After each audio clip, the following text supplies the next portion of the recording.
The Galactic Council convenes in the crystalline halls of Nexus Prime. Representatives from 47 species gathered for their millennia celebration. Elder Sage Vorthak of the extinct ethereal race appears as a holographic recording, his translucent form flickering with ancient wisdom. Beyond the outer rim lies a world called Earth. The sage's voice echoes through time. Its inhabitants, the humans, possess something we have never encountered, an unconquerable spirit that defies logic, physics, and reason itself. The council erupts in laughter. Counselor Zyrath of the militaristic Kraken Empire slams his four fists on the table. Unconquerable? We who have conquered galaxies fear bipedal primitives? Admiral Hyunwoo of the Human Expeditionary Fleet watches from the shadows, his expression unreadable. His wife, Dr. Sun Hee, whispers through their neural link from Earth. They still don't know we've been listening for decades. The Council votes unanimously. Humanity will be the next species to join their empire, willingly or by force. 3 months after the Council's decision, the Kraken First Fleet arrived at the edge of Earth's solar system. Admiral Morthak commanded 200 warships from his flagship, the Bone Crusher. Each vessel stretched over 2 miles in length and carried enough firepower to level continents. The fleet moved in perfect formation through the darkness between planets. Their black hulls absorbed all light, making them nearly invisible against the starfield. Advanced sensors swept ahead, searching for any sign of human military resistance. They found nothing. No orbital defense platforms, no hidden weapon satellites, no massive battle stations protecting the approaches to Earth. The primitive humans had left their homeworld completely undefended. Admiral Morthak's 4 eyes studied the tactical displays with growing satisfaction. His tentacles wrapped around the command throne as he reviewed the intelligence reports. Earth's population numbered nearly 8 billion, but their military technology appeared centuries behind galactic standards. "Sir," reported Navigation Officer Velkoth from his station, "we are detecting several small vessels approaching our position." "Small how?" Morthak asked. "Approximately 300 meters in length. Primitive fusion drives. No detectable weapon systems." The Admiral's laughter rumbled through the bridge. 300 meters? His smallest escorts were twice that size. The humans were sending toys to meet the mightiest fleet in the galaxy. "Open a communication channel," he ordered. "Let us see what these mammals have to say." The main view screen flickered to life, showing the bridge of the lead human vessel. A young human male in a simple blue uniform stood at attention. His dark eyes showed appropriate nervousness at the sight of the massive alien fleet. "I am Captain Jin Ho of the Earth defense ship Teguk," the human said in heavily accented galactic standard. "We welcome you to our solar system and request peaceful negotiations." Admiral Morthak studied the primitive bridge behind the human captain. The controls appeared to be operated by hand rather than neural interface. Display screens showed simple 2-dimensional images instead of holographic projections. Everything looked crude and outdated. "I am Admiral Morthak of the Kraken Empire. Your world has been selected for integration into the Galactic Council. Prepare your leaders for immediate surrender negotiations." Captain Jin Ho's face showed the proper amount of fear and confusion. "Surrender? We hope for peaceful first contact and cultural exchange." "There will be peace," Morthak replied. "The peace of submission. You have 1 solar day to prepare surrender documents or we will take your world by force." The human captain appeared to struggle with the translation. "Please allow me to escort you to our home world. Our leaders wish to discuss terms." How convenient. The humans would save him the trouble of hunting down their government. Admiral Morthak agreed to follow the tiny human ships toward Earth. As the fleet moved deeper into the solar system, Morthak noticed other signs of human primitiveness. Their space stations were small and purely functional. No massive orbital cities or industrial complexes. Their asteroid mining operations used simple robots instead of molecular disassemblers. "They are even more backward than our report suggested," commented his science officer. Captain Jinho's ship led them past several rocky planets toward the blue-green world that was Earth. The human maintained radio contact throughout the journey, providing what he claimed were navigational updates and cultural information. "Our people are simple farmers and merchants," Jinho explained. "We have only recently developed space travel. Your technology is far beyond our understanding." Admiral Morthak barely listened. The humans were saying exactly what he expected from a primitive species about to be conquered. Their fear and awe were perfectly normal reactions. What he did not notice were the microscopic particles being released from the human ship's exhaust systems, nanoscale sensors that attached themselves to his fleet's hulls and began scanning every detail of Kraken technology. On Earth, Ambassador Yuna prepared for the most important performance of her life. She stood in the hastily constructed reception chamber, wearing a simple white dress that made her appear young and innocent. Her long black hair was styled in a traditional manner that suggested a peaceful agricultural society. Behind her waited a carefully selected group of Earth's leaders. All of them had been chosen for their ability to appear nervous and overwhelmed by superior alien technology. None wore any indication of their real military ranks or scientific achievements. President Kang Su of the Pacific Union looked like a worried farmer, instead of the former Special Forces commander he actually was. Director Lena of the Global Research Council appeared to be a frightened librarian, rather than the genius who had developed Earth's most advanced weapon systems. When Admiral Morthak's shuttle landed outside the reception building, Ambassador Yuna took several deep breaths to calm her nerves. Not from fear, but from the excitement of finally putting their decades of planning into action. The massive alien admiral filled the doorway when he entered. His four muscled arms moved with casual arrogance while his red eyes examined the simple human furnishings with obvious disdain. Two smaller Kraken officers followed him carrying recording equipment. "I am Ambassador Yuna," she said with a respectful bow. "We are honored by your presence." Admiral Morthak's translator converted her Korean-accented words into his native language. "The honor is mine, human. Your quick acceptance of reality shows wisdom." Yuna guided him to a chair that had been specially reinforced to support his weight. As she served traditional tea from Earth, she asked innocent questions about galactic civilization. Her wide eyes showed wonder at his descriptions of conquered worlds and vast fleets. "Your people must be very advanced," she said with genuine admiration in her voice. "We have perfected the art of efficient conquest," Morthak replied. "Most species require significant military pressure before accepting integration. Your immediate cooperation is refreshing." What he could not see were the microscopic sensors woven into Yuna's simple dress. Every word he spoke was being recorded and analyzed. Every gesture was studied for tactical information. The T-service contained scanning devices that were mapping his biological systems. President Kang Su presented the surrender documents with shaking hands.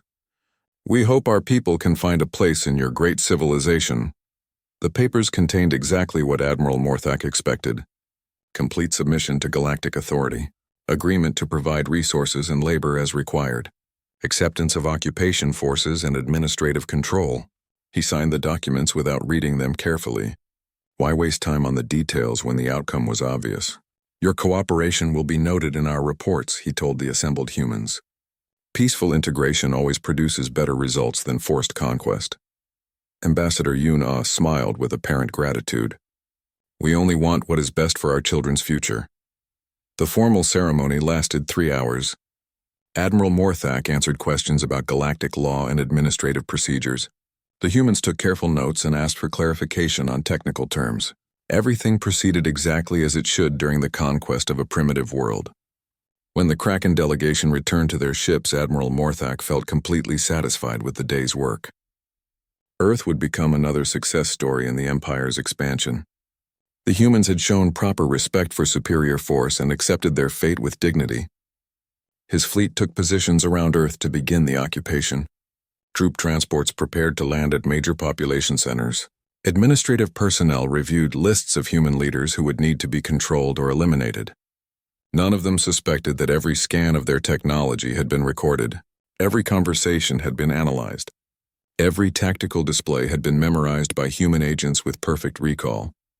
In hidden facilities beneath Earth's major cities, thousands of engineers worked frantically to incorporate the new alien technology into existing human designs. Dr. Sun-hee coordinated the research efforts from her laboratory in Seoul, while her husband, Admiral Hyun-woo, prepared the real Earth Defense Force for its next phase of operations. The Kraken Empire believed they had conquered Earth in a single day. They had no idea that the real war was just beginning. 6 months had passed since the Kraken Empire established their occupation of Earth.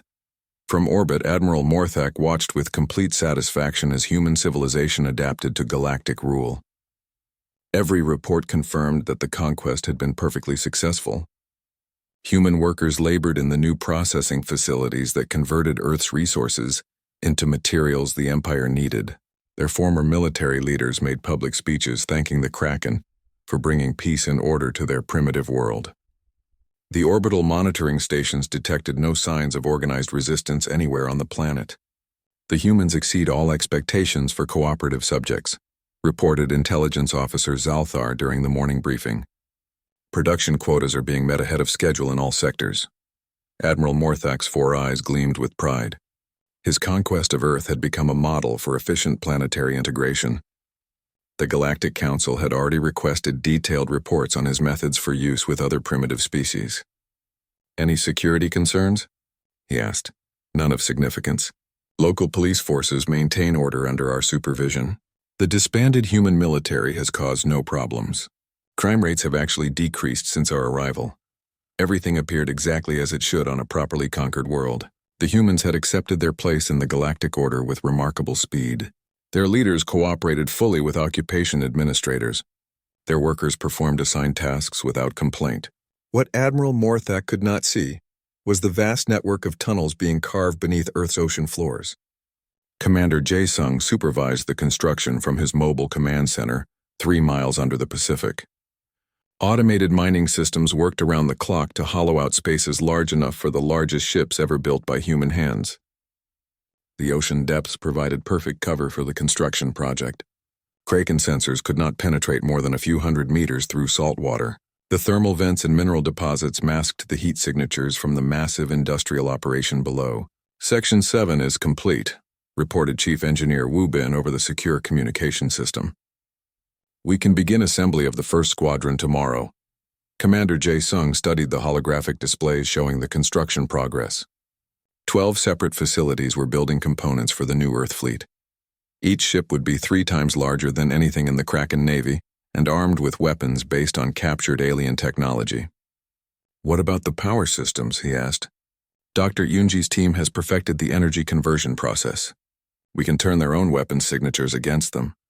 3,000 miles away, Dr. Yunji worked in her laboratory hidden beneath the ruins of an abandoned factory. Her research team had spent months analyzing every piece of Kraken technology they could acquire. The aliens' overconfidence had made gathering samples surprisingly easy. Maintenance worker Dong Hyun regularly serviced Kraken equipment and always returned with small components that would not be missed. Security guard Mi Jin had access to weapons storage areas where she could scan alien devices with hidden sensors. Even the cleaning staff contributed by collecting microscopic particles that revealed the molecular structure of Kraken materials. "The quantum resonance frequency is consistent across all their systems," Dr. Yunji explained to her team. "If we can generate the correct interference pattern, we can shut down their entire fleet simultaneously." Her assistant Young-soo looked up from his calculations. "The power requirements are enormous. We would need the output of a small star." "That is why we are building the conversion stations," Dr. Yunji replied with a smile. "The Kraken use zero-point energy for everything. We will simply redirect their own power grid against them." Above ground, the theater of submission continued flawlessly. Street vendor Kyung-soo sold traditional Korean food to Kraken soldiers while secretly observing their patrol patterns. Tour guide Mi Young led groups of alien visitors through Earth's cultural sites while feeding them carefully prepared misinformation about human capabilities. In the former Capitol building, President Kang-soo met with occupation administrators to discuss resource allocation. His nervous demeanor and careful deference impressed his alien supervisors. They had no idea they were speaking with one of Earth's most decorated Special Forces commanders. "The harvest from the southern agricultural zones exceeds projections," he reported while reviewing production charts. "Our people are grateful for the improved farming techniques your experts provided." Administrative Supervisor Hector nodded approval. "Humans show remarkable adaptability. Other conquered species often require years to accept new methods. We are a practical people," President Kang-soo replied. "We understand the benefits of cooperation." What Supervisor Hector did not know was that the agricultural improvements were actually increasing Earth's food production to support the massive underground population working on the secret fleet. Every innovation the aliens introduced was being studied and improved upon by human engineers. The resistance network operated through systems the occupiers completely ignored. Earth's internet had been dismissed as primitive entertainment technology. The Kraken allowed humans to maintain their digital communications because monitoring billions of trivial messages seemed unnecessary. But those trivial messages carried coded instructions across the globe. Siblings Boram and Teho coordinated operations through online gaming systems. Their virtual battles contained real tactical information for resistance cells. Social media posts about daily life included detailed intelligence reports. Even children's educational programs carried encoded construction specifications. Phase 2 preparations are 90% complete, Boram reported during a video call that appeared to be about planning a family reunion. Uncle's business is expanding faster than expected. Her brother Teho understood that the orbital weapon platforms were ahead of schedule. Grandmother wants the whole family together for the celebration. The timing for the great revelation was being moved forward. Everything would be ready months sooner than originally planned.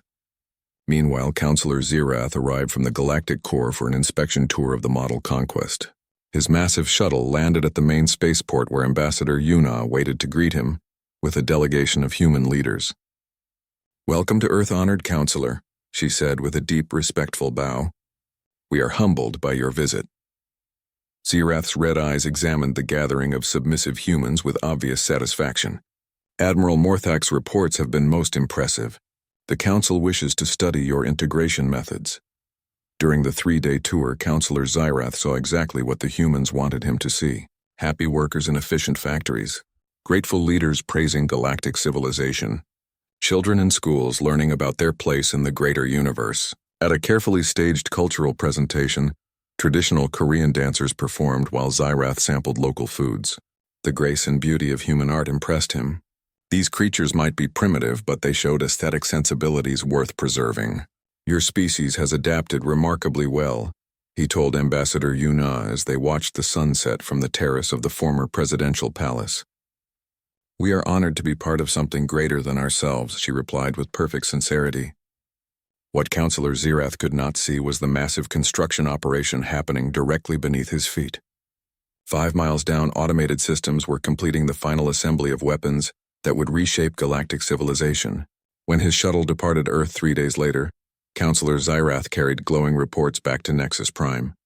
Humanity had proven that even the most primitive species could find happiness under proper guidance. Their conquest would become the template for future expansion. The Galactic Council received his recommendations with great enthusiasm. Plans were already being made to apply the Earth model to dozens of other worlds.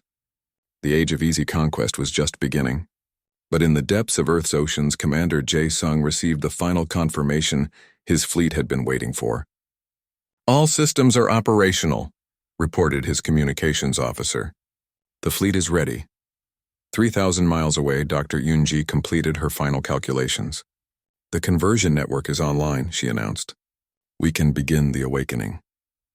Across the planet, millions of humans who had played the role of defeated subjects for 6 months prepared to reveal their true nature. The greatest deception in galactic history was about to end. The occupiers had no idea that their greatest victory was about to become their most catastrophic defeat. The grand celebration on Nexus Prime had reached its peak when everything changed in a single moment.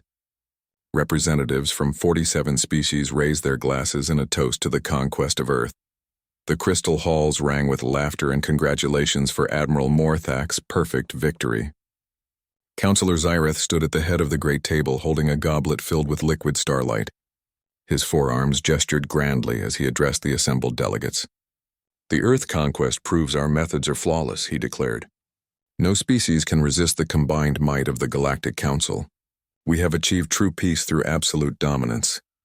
The celebration reached its crescendo as thousands of beings cheered their own magnificence. The sound echoed through the crystalline structure, creating harmonics that made the very walls sing with triumph. Then every piece of alien technology on Earth turned against its makers.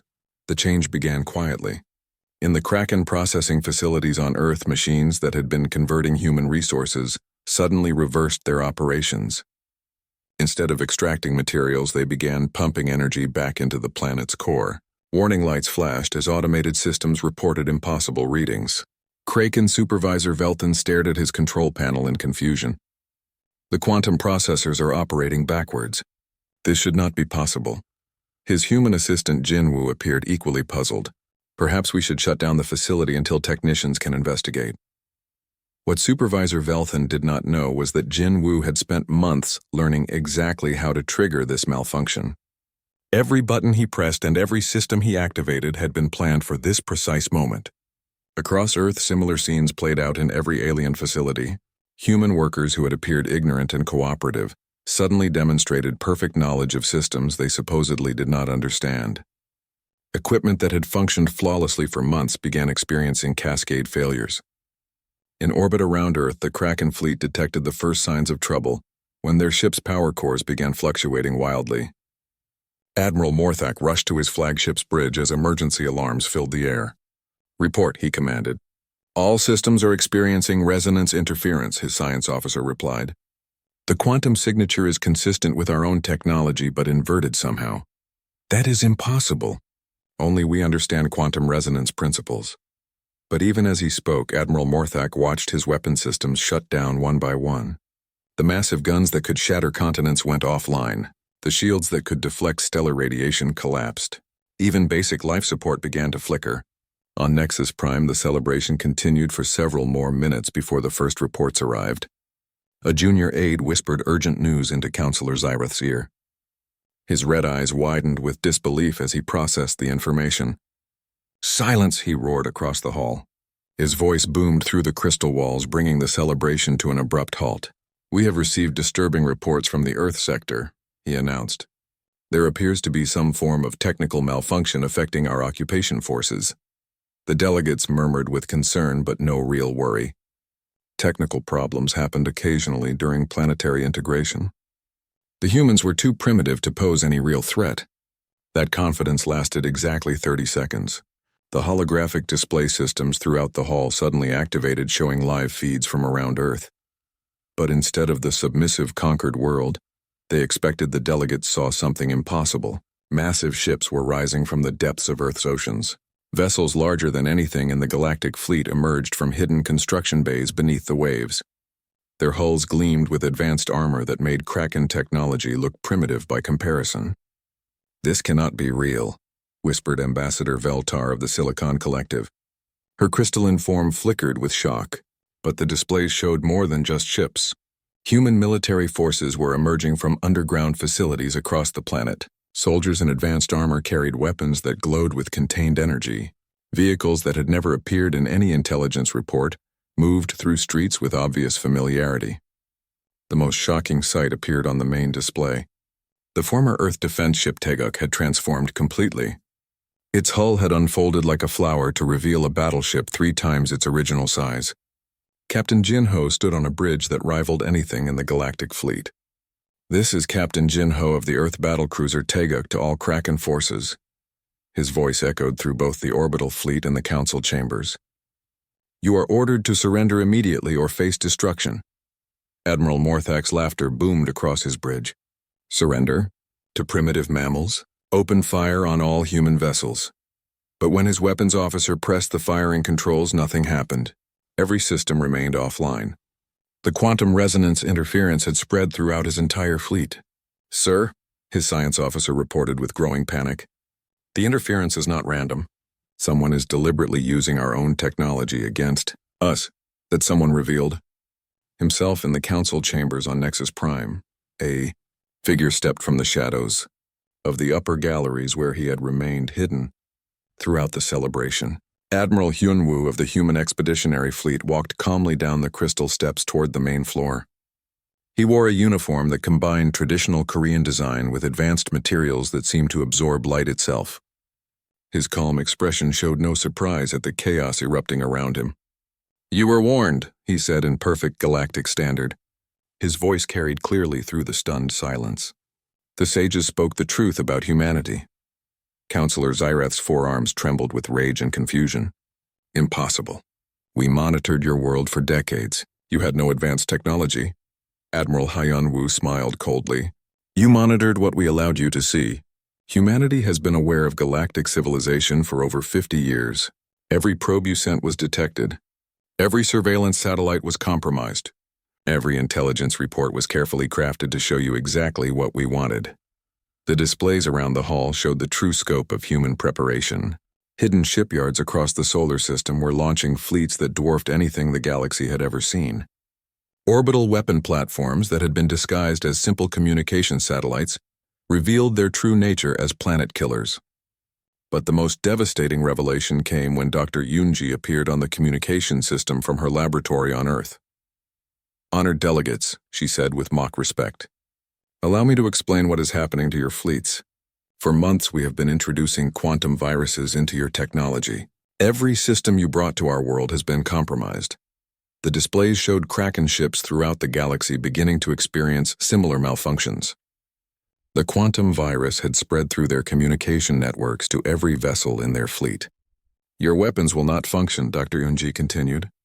"Your shields cannot activate. Your engines are operating at minimal power. You are completely helpless." Admiral Hyunwoo walked to the center of the council table and placed both hands on the star matter surface. "You believed conquest was your right because you possessed superior technology. You never considered that other species might be your equals or even your superiors. Around Earth, the human defense fleet took defensive positions. Captain Wu Jin commanded a battle group of 12 heavy cruisers that had been constructed in complete secrecy.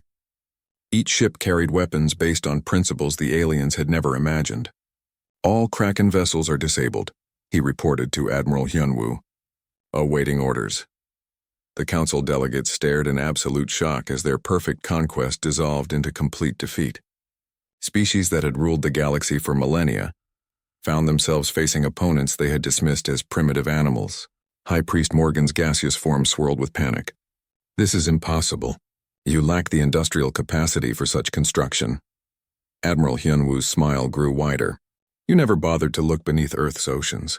While you celebrated your easy victory, we built the largest fleet in galactic history, right under your sensors." The truth was devastating. Humanity had spent decades preparing for this moment. Every aspect of their surrender had been carefully planned. Every sign of primitiveness had been deliberately displayed. The greatest military deception in history had succeeded perfectly. "The occupation of Earth is over," Admiral Hyunwoo announced. "Your forces will be escorted from our system immediately. Any resistance will result in the complete destruction of your fleets." Around the council table, 47 species that had never known defeat realized they had been outmaneuvered by opponents they had completely underestimated. The age of easy conquest was over. Humanity had awakened. The war that followed defied every principle of galactic military science. Within days of the Great Revelation, 47 species had combined their fleets into the largest armada in recorded history. Over 10,000 warships gathered at the edge of human space, carrying enough firepower to sterilize entire star systems. But humanity did not behave like any enemy they had ever faced before. The first battle took place near Jupiter, where Admiral Morthak led a reformed Kraken battle group against what appeared to be a small human patrol. His fleet had been reinforced with ships from 12 different species, and equipped with weapons designed specifically to counter human technology. "This time we are prepared for their tricks," he announced to his combined fleet. "Our new quantum shielding will protect us from their interference weapons." The human force consisted of only 6 vessels led by Captain Sung-ho in the destroyer Swift Victory.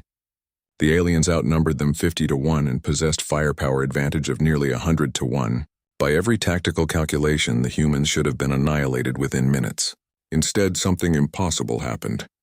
When the alien fleet opened fire, their weapons simply passed through the human ships without causing any damage. The Swift Victory and its escorts appeared to exist in a slightly different dimension, where energy weapons could not affect them. Captain Sung-ho's counterattack demonstrated technology that seemed to break the laws of physics. His ships fired beams of pure gravitational force that twisted space itself around enemy vessels. Kraken battleships folded in on themselves like paper crushed by invisible hands. "Impossible?" Admiral Morthak gasped as he watched his flagship's hull begin to compress. "Matter cannot be manipulated in this manner." But the humans had learned to manipulate far more than matter. They had learned to manipulate reality itself. The second great battle occurred when the Silicon Collective attempted to retake one of their automated factory worlds that humans had somehow captured without anyone noticing. Ambassador Veltar led a massive fleet expecting to find human occupation forces that could be easily overwhelmed. Instead, she found that the entire planet had been converted into something unprecedented. The factory world now produced ships faster than they could be counted. Every minute brought dozens of new human vessels into existence. Colonel Hyjin commanded the defense from a mobile command center that existed in 17 dimensions simultaneously. Her tactical displays showed battle information that her brain processed at superhuman speeds, thanks to enhancements developed from captured alien technology. "Enemy fleet approaching from Sector 7, reported her communications officer. "Estimated strength 900 vessels. "Deploy response formation beta," Colonel Hyjin ordered calmly. "Show them what exponential manufacturing really means." The Silicon Collective had always believed their automated production systems were the most efficient in the galaxy. They could construct a battleship in 3 days, using molecular assembly techniques perfected over millennia. Humanity built battleships in 3 hours. The human factory world launched over 2,000 new vessels to meet the incoming threat.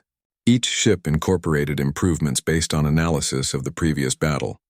They were faster, stronger, and more advanced than anything that had existed just days before. But the most shocking discovery came when the aliens realized these were not ships in any traditional sense. They were extensions of human consciousness itself. Each vessel was piloted by an artificial intelligence that possessed the full personality and memories of its human creator. Lieutenant Nam Ho had died in the first week of the war, when his fighter was destroyed by a Voidwalker energy weapon. But his consciousness had been preserved in quantum storage and transferred to a new ship body. He returned to combat with all his skills intact, plus detailed knowledge of enemy weapons gained from his own death. "Death is no longer permanent for humanity," he reported during a battle briefing. "Every loss teaches us more about our enemies. Every defeat makes us stronger." This concept horrified the galactic species more than any weapon could. They had built their civilizations on the understanding that death was final. Beings fought carefully because they could not afford to lose experienced commanders. Humans fought with absolute recklessness because death had become merely an inconvenience. The third major engagement demonstrated another terrifying aspect of human warfare. When the Voidwalkers attacked the human colony on Kepler 442b, they expected to face primitive settlements that could be easily destroyed. Instead, they encountered Major Hee-young leading a defense force that operated according to completely different rules. Her troops did not retreat when overwhelmed. They did not surrender when surrounded. They did not even slow down when their equipment was destroyed. Human soldiers continued fighting with improvised weapons made from battlefield debris. When those failed, they used their bare hands. When severely wounded, they activated suicide protocols that took dozens of enemies with them. "They do not fear death," reported Voidwalker Commander Gestul in growing panic. "They embrace it as another tactical option." Major Hee-young had learned this lesson from studying her species' own history. Humans had always been most dangerous when they had nothing left to lose. Now they had perfected that desperation into a military philosophy. Her forces used tactics that no sane species would consider. They deliberately allowed themselves to be surrounded in order to attack from unexpected angles. They sacrificed entire units to gain minor tactical advantages. They turned every defeat into a stepping stone toward ultimate victory. But the most devastating human weapon was not any technology or tactic. It was their absolute refusal to accept permanent defeat under any circumstances. Commander Sung Min demonstrated this during the siege of Altair Station. The human outpost had been surrounded by combined fleets from 7 species for over a year. No supplies could reach the defenders. No reinforcements could break through the blockade. By every measure, the humans should have surrendered months ago. Instead, they had turned the siege into an opportunity for experimentation. Cut off from external resources, they had learned to convert stellar radiation directly into matter. Isolated from the main human fleet, they had developed new forms of faster-than-light communication. Surrounded by enemies, they had created weapons that used their opponent's own life force as ammunition. "The siege is not containing them," Admiral Kethavar of the Warcast reported to the Council. "It is incubating them. They are becoming more dangerous every day." When Commander Sungmin finally chose to break the siege, he did so in a manner that redefined galactic understanding of military strategy. His small garrison simultaneously attacked in 47 different directions, striking at targets throughout the local sector. The humans had learned to exist in multiple locations at the same time. They had transcended the physical limitations that constrained other species. They had become something entirely new. We are no longer fighting a primitive species, Counselor Zyrath admitted during an emergency session on Nexus Prime. We are fighting the evolutionary future of galactic civilization. The reports from every front told the same story. Human forces that should have been destroyed continued fighting. Human tactics that should have failed produced impossible victories. Human soldiers who should have died returned to combat stronger than before. Engineer Su Young had unlocked the secret that terrified the galaxy most. Humans were not just adapting to alien technology and tactics. They were adapting at the genetic level during active combat. Each generation of human soldiers was literally evolving to be more effective against their enemies. They are becoming immune to our weapons, reported Dr. Thysicon of the Medical Collective. Their cellular structure is changing to resist energy damage. Their nervous systems are accelerating to process information faster. Their skeletal density is increasing to survive higher gravitational forces. The war had become an evolutionary arms race that humanity was winning through sheer speed of adaptation. What took other species millions of years to achieve through natural selection, humans accomplished in months through conscious effort. Across the battlefields, human names became legends that struck fear into alien hearts. Captain Insu, who held off an entire fleet with a single damaged ship by converting its reactor into a miniature star. Major He Young, who led her troops through a black hole to outflank enemies who thought they were safe behind an event horizon. Commander Sung Min, whose impossible strategies broke sieges that had lasted years. Each victory taught humanity new capabilities. Each defeat revealed new weaknesses in their enemies. The unconquerable spirit that Elder Sage Vorthak had warned about was reshaping the entire galaxy. The war was no longer about conquest or territory. It had become a test of fundamental principles. Could any force in the universe break the human will to continue fighting? The galaxy was learning that some spirits truly could not be conquered. 5 years after the Great Revelation, different kind of gathering took place in the ruins of Nexus Prime. The crystal halls that had once echoed with laughter at humanity's expense now hosted the most important diplomatic meeting in galactic history. The Galactic Council had requested a ceasefire after losing 60% of their combined fleets. Species that had ruled thousands of worlds found themselves reduced to hiding in the outer reaches of dead star systems. The war machine that had conquered the galaxy for millennia had been broken by opponents they had dismissed as primitive animals. But this time humanity sat at the head of the great table. Admiral Hyunwoo occupied the chair that had once belonged to Counselor Zyrath. His calm presence dominated the vast hall even though he appeared physically smaller than most other delegates. Behind him stood representatives from Earth's major nations, all wearing the simple blue uniforms that had become symbols of human determination. Ambassador Yuna no longer needed to pretend fear or awe as she addressed the assembled survivors of 47 once mighty civilizations. Her voice carried the quiet confidence of someone who had helped orchestrate the greatest military reversal in recorded history. "The terms we offer are simple," she announced to the gathered delegates. "The galaxy will be restructured as an alliance of equals with Earth serving as the coordinating world. All species will maintain sovereignty over their home systems while contributing to collective security and scientific advancement." The silence that followed was profound. These beings who had spent millennia as conquerors were being offered partnership instead of subjugation. The humans were proposing something that had never existed before in galactic history. Former Counselor Zyrath raised one of his 4 hands with obvious effort. His once mighty form appeared diminished by years of constant defeat. The arrogance that had defined the Kraken Empire had been replaced by cautious humility. "What guarantee do we have that humans will honor these terms?" he asked. "Your species has demonstrated capabilities that exceed our understanding. You could simply eliminate us all if you chose." Admiral Hyunwoo stood and walked to the center of the table just as he had during the Great Revelation. But this time his expression showed compassion rather than cold determination. "That is exactly why we will honor our commitments," he replied. "Humans do not seek domination through fear. We seek partnership through mutual respect. The sages who warned you about our unconquerable spirit understood something you missed. Our strength comes from our refusal to break others as we refuse to be broken ourselves." High Priest Morgan's gaseous form swirled with confusion. "Then why did you fight so ruthlessly?